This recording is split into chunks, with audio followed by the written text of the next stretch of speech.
Salut à tous, je m'appelle Guillaume, vous êtes sur Audio Fanzine et dans cette vidéo, je vous présente 5 idées de cadeaux de Noël pour guitaristes et bassistes.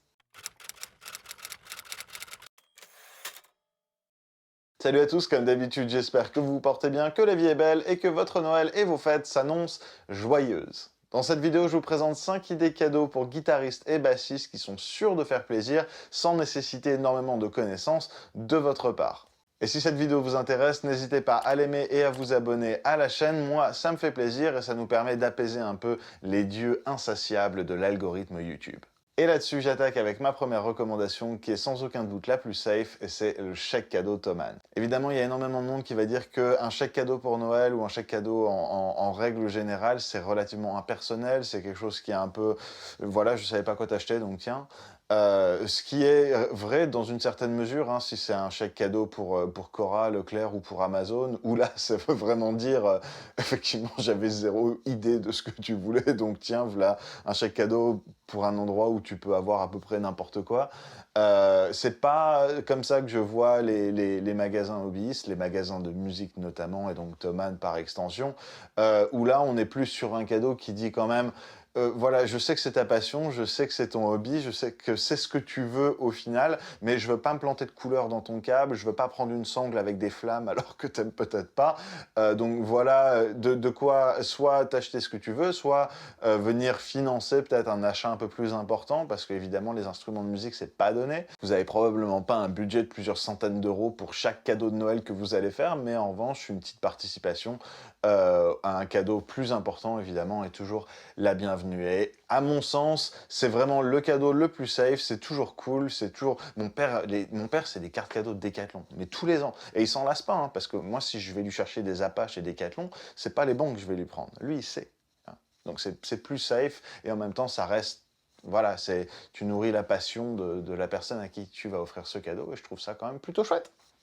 Ma deuxième recommandation, qui est presque tout aussi universelle, ça va être le kit d'entretien et d'outils pour guitare et basse, avec des choses comme l'huile de citron, qui n'est pas du tout de l'huile de citron, ou des pinces coupantes, des réglettes, des jeux de lime pour scier de tête, pourquoi pas, qui vont en gros faciliter le réglage de l'instrument, le changement de corde et toutes ces choses que le guitariste ou bassiste va être amené à faire à un moment ou à un autre. Et à mon sens, c'est un cadeau qui est safe parce que c'est toujours utile. N'importe quel guitariste ou bassiste va à un moment ou l'autre être confronté à le changement de corde, être confronté à l'instrument est tombé, il a besoin d'un peu d'amour, ou ça s'est déréglé à cause d'un changement de température.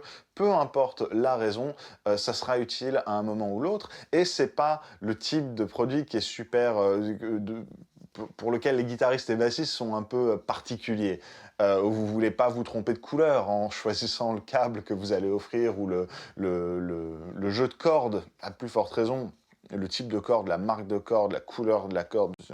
Le kit d'outils, c'est beaucoup plus sûr, et à partir du moment où vous savez que le musicien en question n'en a pas, c'est un cadeau qui sera très utile et qui fera plaisir. Ce qui nous amène à ma troisième recommandation, qui est plus dédiée aux musiciens débutants, et ça va être une pédale de looper. Vous allez en trouver dans énormément de budget, hein, d'une vingtaine d'euros à une centaine d'euros, à beaucoup plus cher évidemment, mais c'est quelque chose qui est relativement abordable et toujours utile. Si vous parlez à un musicien débutant qui n'a pas encore de pédale de loop, ça va permettre à ce musicien d'enregistrer une piste de jeu et de jouer par-dessus, notamment pour les guitaristes, c'est quelque chose qui est extrêmement populaire, qui vont leur permettre de s'entraîner, de développer un sens de tempo, de développer un sens d'harmonie, développer un sens de comment utiliser une pédale d'effet, hein, tout simplement. Et voilà, à mon sens, c'est extrêmement utile et c'est pas quelque chose, encore une fois, pour lequel les guitaristes ou les bassistes sont assez particuliers, où vous pouvez rapidement faire une erreur en choisissant le mauvais type d'overdrive ou en choisissant le mauvais type de delay, qui vont nécessiter une connaissance un peu plus approfondie du monde de la guitare ou du monde de la basse. Alors qu'une pédale de looper comme celle-ci ou celle que je lis en description, elles font qu'un truc, elles font qu'une seule chose, elles le font bien, vous pouvez pas vous tromper. À partir du moment où le musicien à qui ce cadeau est destiné n'a pas de pédale de looper, voilà une bonne idée, à mon sens en tout cas. Ce qui nous amène à la quatrième recommandation, qui est un petit peu plus créative, un petit peu plus dangereuse aussi, ça va être le slide ou l'accessoire original en général. Là, j'approfondis sur le slide, mais c'est une catégorie qui peut inclure des choses comme le e-bow, notamment, ou encore l'archet à guitare, tous ces accessoires un petit peu farfelus qui sortent du jeu traditionnel de l'instrument, mais qui, pourquoi pas, vont aider le musicien en question à développer une créativité, à découvrir des sons un peu cool. J'approfondis au niveau un peu complexe avec le slide parce que c'est le cadeau que m'a fait Chris il y a quelques années, qui a complètement changé mon jeu de l'instrument, mon appréciation pour l'instrument, qui m'a fait découvrir énormément de choses, donc je suis tellement reconnaissant d'avoir eu un slide en cadeau. C'était pas nécessairement la bonne taille, hein. Il est un peu trop gros, il est un peu trop long, j'aime bien un modèle un peu plus lourd, j'aime bien ça et ça. Peu importe, au final, si vous avez une vague idée de, voilà, ça va passer sur un doigt ou l'autre, et c'est le premier slide de la personne en question, ça va permettre d'ouvrir la porte, déjà, à l'idée de peut-être, voilà, appréhender cette nouvelle manière de jouer pour que par la suite, ce musicien ou cette musicienne aille chercher le slide qui va correspondre parfaitement, en l'occurrence pour moi, un rock slide comme celui-ci, qui est exactement à la bonne taille, qui est ce que j'aime, qui est ce que je... Mais ça m'a pris un moment avant de trouver ça. Ça fonctionne très bien aussi, et c'est un très très bon endroit où démarrer le jeu au slide. Dans cette catégorie, je mentionne également le capodastre, qui est un outil extrêmement utile, parfois un petit peu oublié, à moins que vous me parliez à des chanteurs, guitaristes, compositeurs, principalement à l'acoustique, mais qui ne sont pas nécessairement, qui sont plus chanteurs que guitaristes, mettons, qui ne veulent pas s'embêter à prendre des positions d'accords compliquées, qui veulent juste décaler les accords ouverts dans différentes clés pour différents morceaux. Ça reste un outil qui est super intéressant, qui est super pratique et qui va toujours être utile à un moment ou à un autre. Donc, je recommande le capodastre, que ce soit pour guitare électrique ou acoustique. J'ai mis des liens différents dans la description. Et enfin, dernière recommandation pour cette vidéo, mais également recommandation la plus dangereuse, une sangle.